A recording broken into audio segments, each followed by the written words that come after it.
The shadow he fears, wearing your face. He doesn't say it when you're quiet. He doesn't say it when you're pleasing. He doesn't even say it when you're gone. But when your voice starts echoing something ancient, something inconvenient, something too wild for his order, that's when it slips out, sharp and rehearsed. You're crazy. It's not a description. It's an exorcism. He's not diagnosing you. He's trying to cast you out.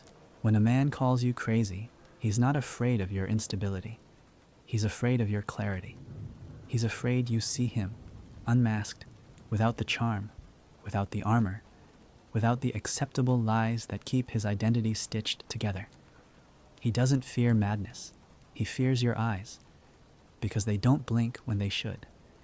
They linger too long on the contradiction, on the tremble in his story, on the shadow flickering behind his confident tone. Carl Jung once wrote, in letters rarely cited and almost never published, that a woman's gaze, when fully conscious, is more dangerous to a man's psyche than war, because it does not only look, it sees. And when it sees, it dissolves the boundaries of his persona, exposing the raw chaos he has tried so hard to bury beneath competence, control, and charm. You weren't being emotional. You were being ancient. You weren't being irrational. You were being intuitive. You weren't being hysterical. You were holding a mirror too steady for his comfort. And that mirror, that is what he wants to break. In the traditions long buried beneath patriarchal dust, the feminine was the holder of the unseen. Not just emotions, but currents. Not just words, but frequencies.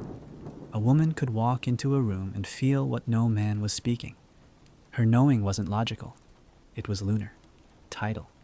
It came from somewhere beyond time, whispered through the blood of her lineage, remembered in her bones. He knows this, not with his mind, but with the part of him that flinches when your truth gets too close.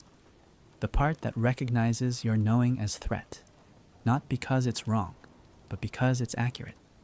And accuracy, when it threatens the ego, always looks like danger. He might not understand this consciously. He might actually believe he's helping you by silencing you, gaslighting you, minimizing your knowing into the language of disorder.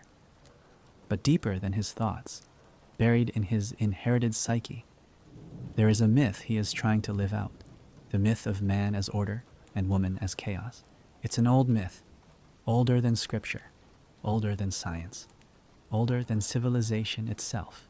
In every ancient system that feared feminine power, the same storyline echoed. She was too wild, too emotional, too seductive, too loud, too soft, too intuitive, too much. She was called mad not because she was unwell, but because she was uncontrollable.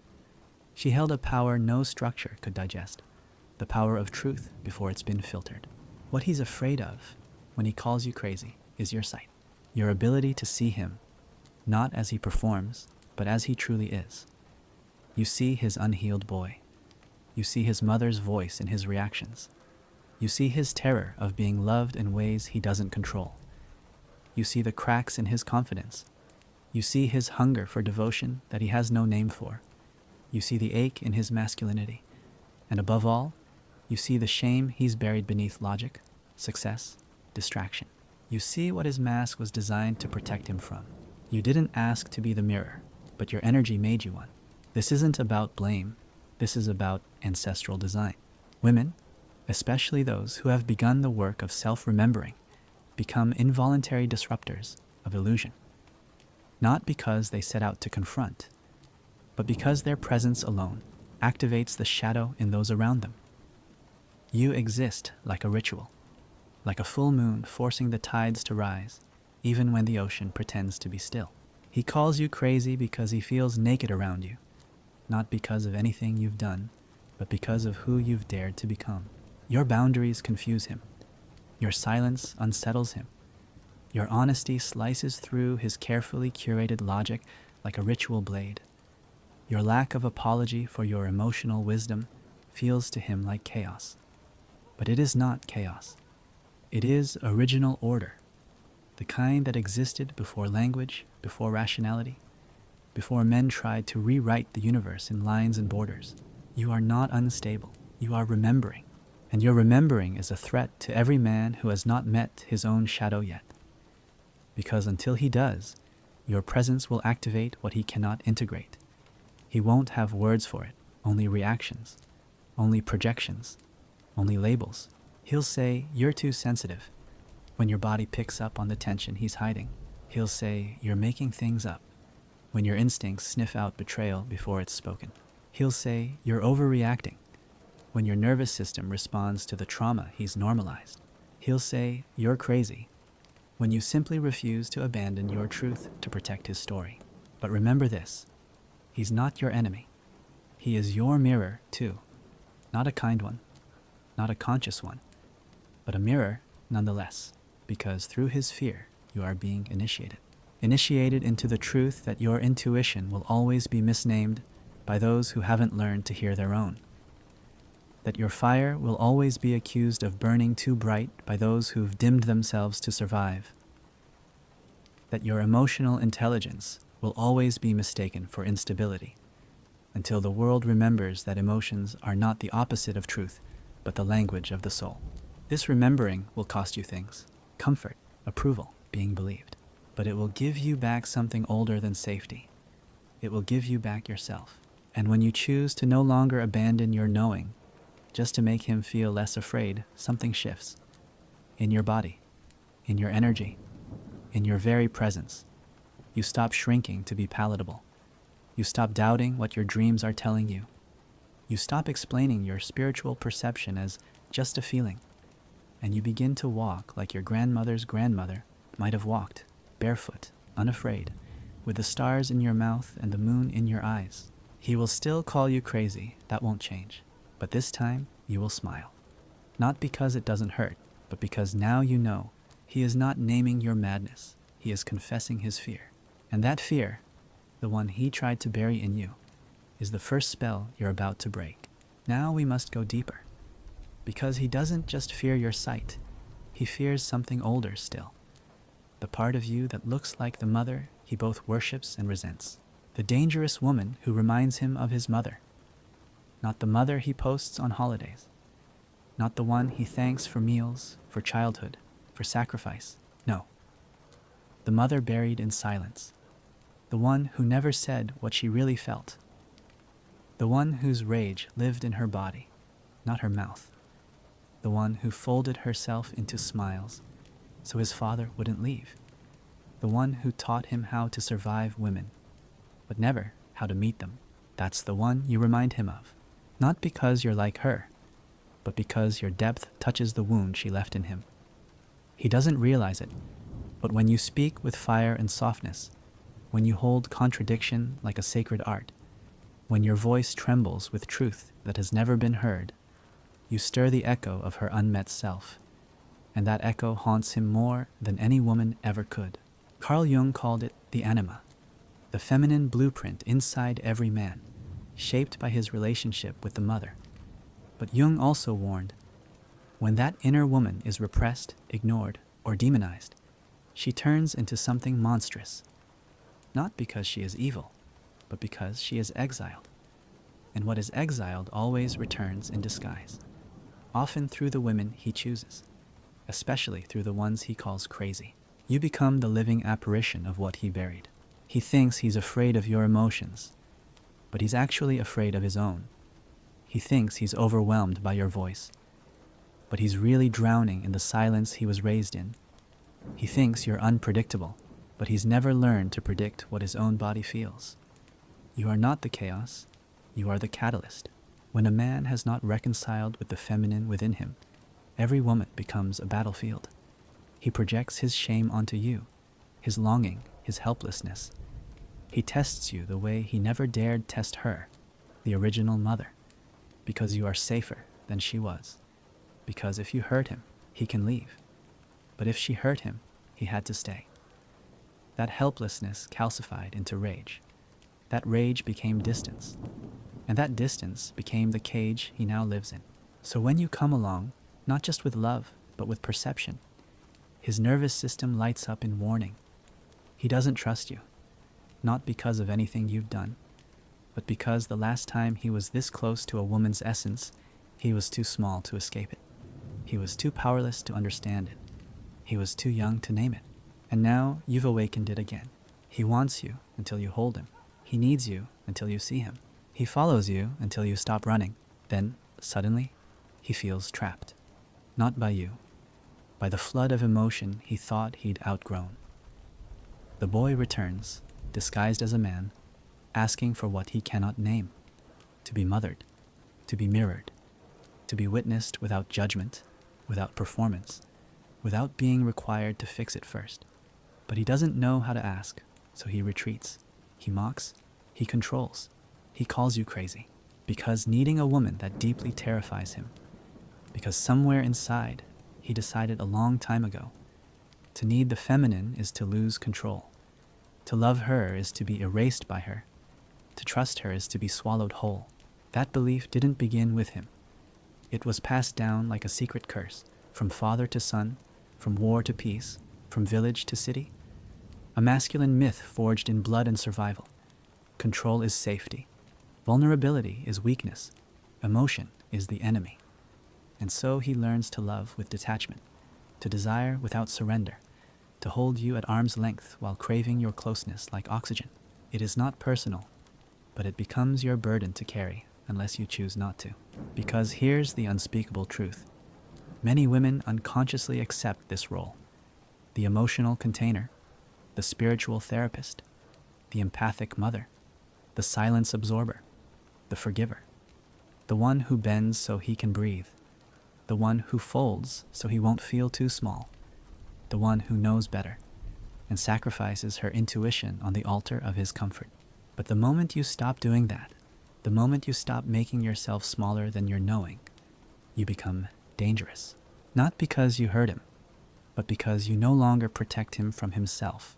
You refuse to play the mother he unconsciously demands. You refuse to absorb the projection of his unhealed past.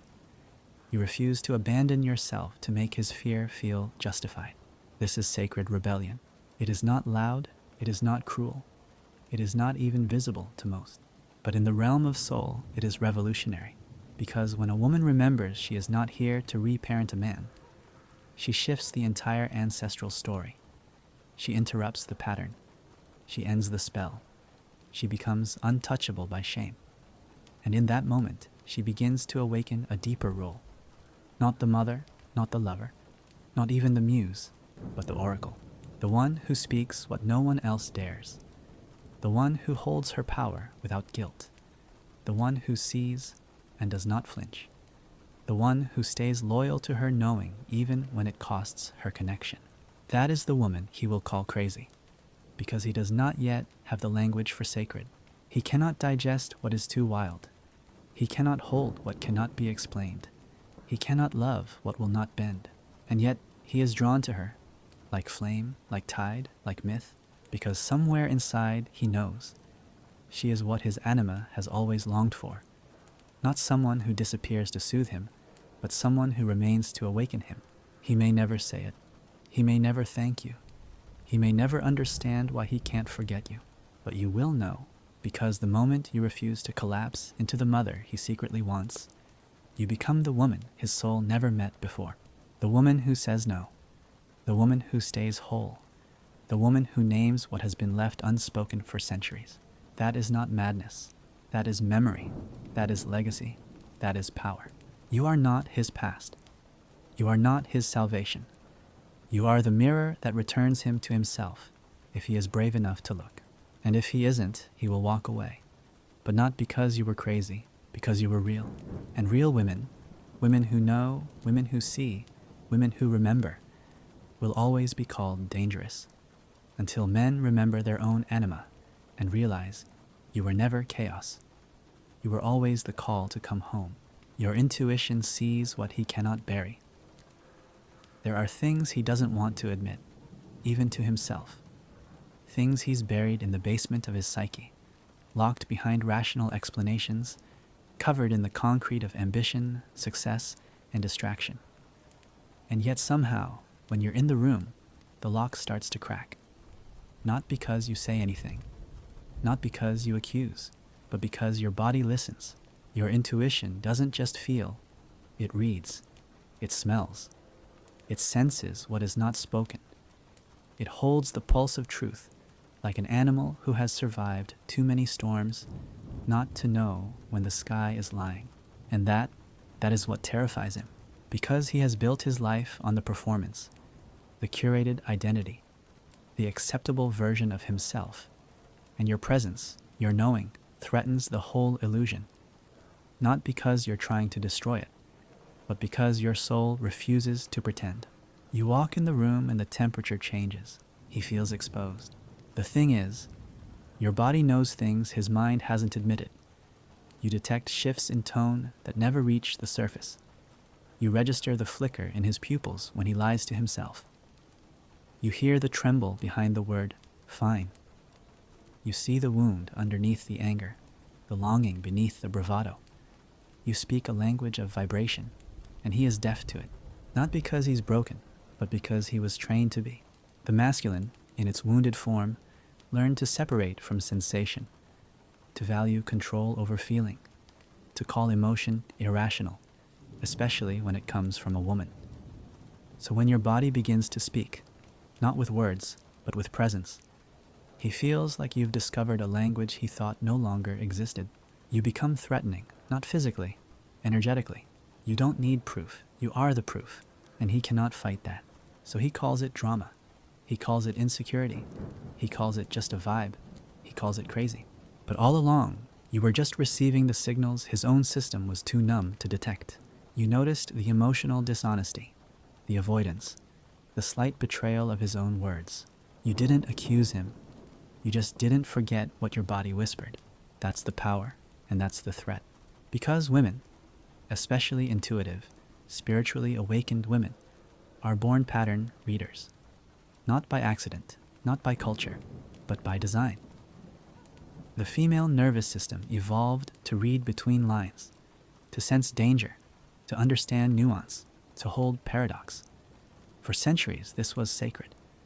The woman's gift of foresight, of dreams, of intuitive medicine. It kept villages alive, helped kings make decisions, connected generations through unspoken wisdom. But when patriarchy rose, when logic was weaponized, when feelings were feminized and then demonized, that gift was recast as madness. They called it hysteria. They institutionalized it. They sterilized it. They burned it, because it couldn't be controlled. And that legacy still lives in the modern man's unconscious. He doesn't know it, but when you trust your gut in ways he can't explain, he associates it with danger, with threat, with shame. He wants a woman who understands him, but only within the parameters he understands himself.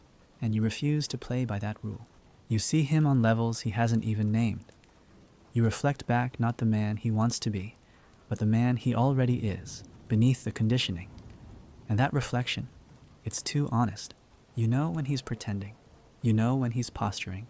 You know when the little boy in him is trying to act like the man the world told him to be. You may not have words for it, but your presence names it all. That's why your intuition, your sacred inner compass, is not just a tool. It's a portal, a force, a holy confrontation with everything he's tried to forget. Carl Jung called it the shadow, the disowned parts of the self, often inconvenient, shameful, vulnerable, cast away into the darkness of the unconscious. And what we don't integrate, we project, especially onto those who feel too close, too accurate, too present. You don't need to accuse him of anything. You just need to exist without self-abandonment.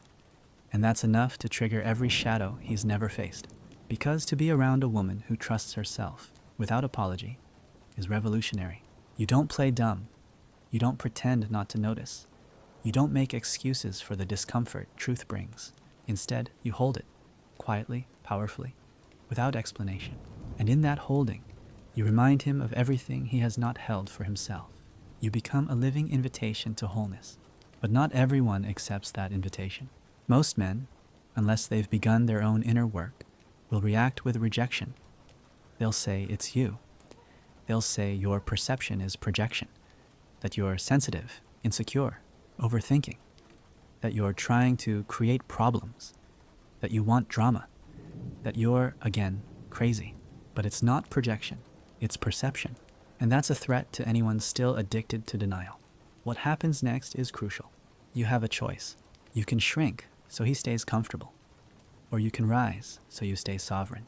You can abandon your knowing, label it anxiety, shame it into silence, question its validity until you forget your own language.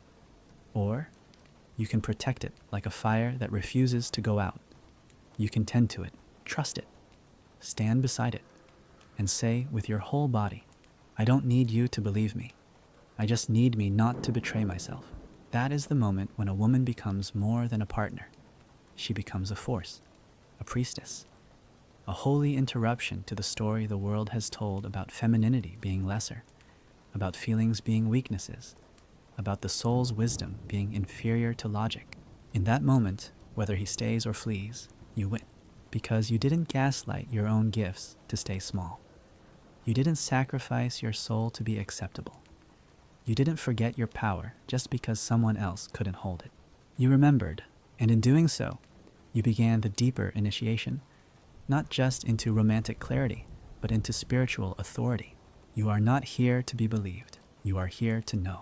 And the woman who knows, truly knows, will always disturb the ones who are still asleep. Not because she's cruel, but because her very presence stirs the dream. You will be accused, misunderstood, dismissed, labeled. But remember this, they called Cassandra mad too, and she was the only one telling the truth. The erotic mystery that demands no permission. There is a kind of woman whose presence is not polite, not because she lacks manners, but because her energy refuses domestication. She walks into a space and something ancient stirs, not in her, in them, the men watching, the women remembering, the system trembling. Because she carries a frequency the world forgot how to name, the erotic, sovereign, unapologetic soul. She doesn't flirt, she radiates. She doesn't seduce, she reminds. She doesn't perform, she arrives. And in her arrival, she awakens the part of a man that has not been touched, not by fingers, but by truth. This is the mystery he was never taught to meet, because true feminine eroticism is not performance, it is presence. And presence, when it is embodied without apology, has the power to unravel every structure built to deny feeling. She doesn't have to speak. Her body speaks. Her energy moves like water and fire, cleansing and burning at the same time. Not for show, for truth. And the truth is this: he wants it. He craves the rawness she carries. He longs to be chosen by something that does not need him. He dreams of a woman who looks through him, not up at him. But at the same time, he is terrified. Because erotic energy that demands nothing is the most terrifying thing to a man who measures his worth by what he can control.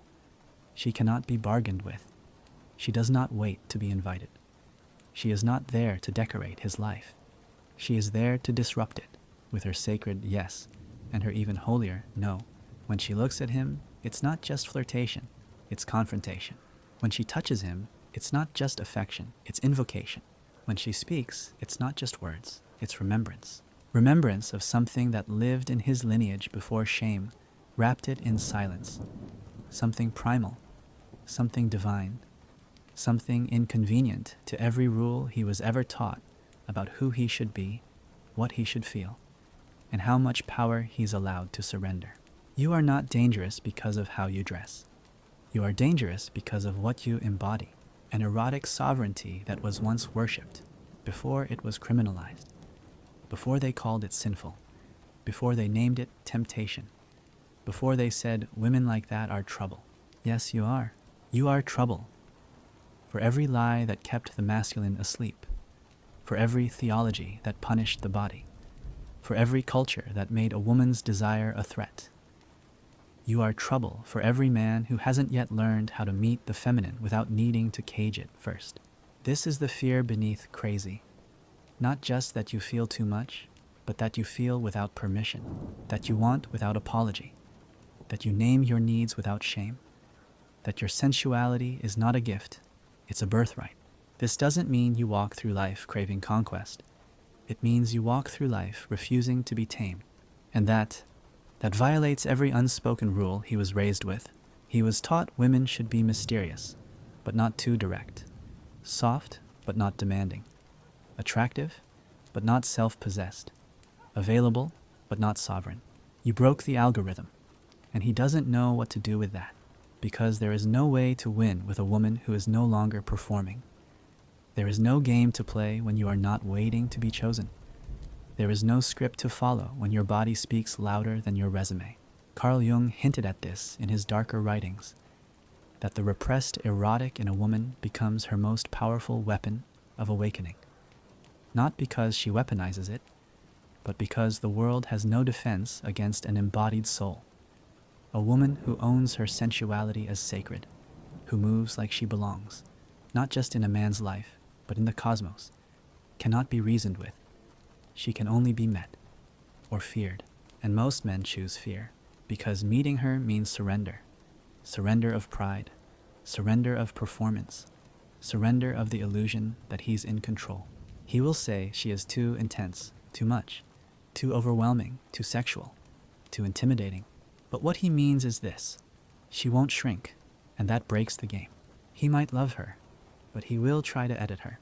He might desire her, but he will try to label her. He might stay near her, but only if she doesn't shine too brightly. And when she refuses to dull herself, when she refuses to shrink her radiance to fit the comfort of his narrative, he will panic, because she is not like the others. She does not feed his wounds. She reflects them. And worse, she reflects his potential. That's the real terror. Not that she exposes his pain, but that she awakens the man beyond the pain, the one who could meet her, the one who could hold her, the one who would no longer need to dominate to feel safe. And that version of him, the one she sees but he has not yet become, demands everything: courage, depth, feeling, intimacy, presence. So instead of rising, he retreats. And instead of owning that fear, he names her the danger. He calls her crazy because her freedom reminds him of his cage. He calls her unstable because her joy mocks his numbness.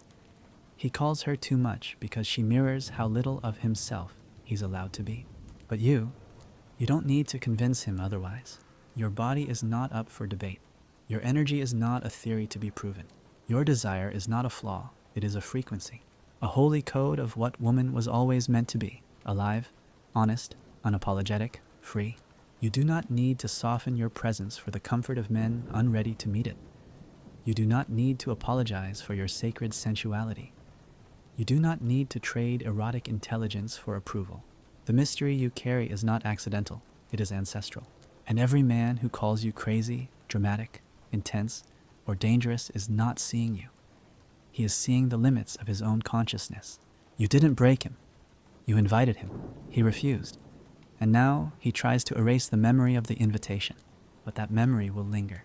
Because once a man has met a woman who knows her erotic self, who walks like she carries the original temple in her hips, who speaks like the wind before the storm, who loves without begging and leaves without punishment, he is never the same again.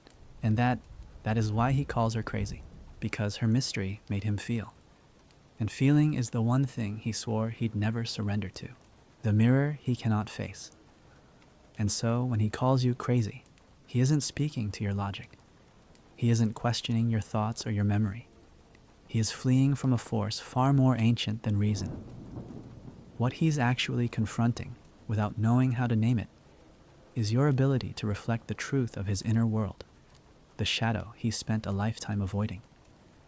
Not the shadow of evil, as we've been taught to fear, but the buried chaos of unprocessed grief, humiliation, helplessness, and longing that lives beneath his carefully constructed image of control. Carl Jung spoke of projection not as a flaw, but as an inevitability. He knew that what we reject in ourselves, we eventually project onto others. And when a man sees in you the things he's not yet ready to see in himself, your intuition, your unpredictability, your hunger for truth, he labels it madness. He labels you madness. Because to admit that your instincts are correct, that your sensitivity knows something he's refused to look at, would require him to descend into his own neglected psyche. This is not a failure of yours. It is a defense of his. But you must not abandon yourself in his collapse. When a man calls you crazy, do not seek to prove your sanity. Do not spiral into justification. That is the trap. Because what he is truly asking, silently, unconsciously, is this: please do not make me feel everything I've buried. Please do not show me who I truly am when I've built a life on pretending otherwise. It's not your fire that scares him. It's that your fire demands he acknowledge his ice. And here is the haunting paradox. The more awakened a woman becomes, the more dangerous she is to a man who has not met himself. Not because she intends harm, but because her very presence awakens him. Her words uncoil memories he thought long dead. Her emotional accuracy slices through the mask he wears even in solitude. Her very being, honest, erotic, ungovernable, disorients him, because she cannot be managed. She cannot be tamed. And that's not a flaw of hers. That's her medicine. But medicine is only received by those who are willing to heal. And not every man is. Some will run. Some will ridicule. Some will shame the very qualities they secretly crave. There is a myth buried in the soul of every man, a memory of the great mother, the sorceress, the queen of the underworld, an archetype of feminine power that once guided, initiated, and destroyed illusions. She was not a fantasy. She was not decorative. She was the force through which men confronted their own demons and emerged transformed. But the modern man has been orphaned from this myth. He has only known women who shrink, women who soften their truth, women who trade depth for approval. So when he meets you, honest, embodied, luminous, he calls you dangerous, and he's right. You are, because you threaten the entire scaffolding of his false self. You remind him of what he has yet to feel, yet to grieve, yet to claim. And that is terrifying. And yet, somewhere deep inside him, there is a boy who wants to feel, who remembers the scent of freedom, who aches to be held without being controlled, to surrender without being shamed. That boy hears your voice like a drum in the distance, a call back to the forest, to the sacred fire, to a home without pretense. But between him and that return stands a gauntlet. His ego, his fear of collapse, his hunger for dominance that masks a terror of surrender. And so he calls you crazy because to admit your truth is to forfeit his illusion of superiority. Can you see now? This isn't about you. It never was. When a man calls you crazy, he's really confessing. You see me more clearly than I'm willing to see myself, and that terrifies me. He fears your insight because it pierces the veil he worked so hard to build. He fears your body because it doesn't perform. It remembers. It carries the imprint of the ancient temple, where women didn't just receive worship, they gave initiation. He fears your no because it's a holy fire, and he fears your yes because it's not a transaction, it's a devotion. This is the spiritual tension between the wounded masculine and the reawakened feminine. Not a battle, but a reckoning. Not punishment, but revelation. And you, woman, initiator, oracle, are not here to be manageable. You are here to be the mirror, even if it cracks him, even if it costs you the fantasy of being understood. Because your liberation is not dependent on his comfort. Your power is not meant to be palatable, and your soul was never designed to be convenient. When you refuse to collapse under the weight of his projections, when you hold your truth like a chalice, something holy begins to stir. Not in him, in you. You start to remember who you were before you were told you were too much, before the world taught you to apologize for your intuition, before you were gaslit into silence.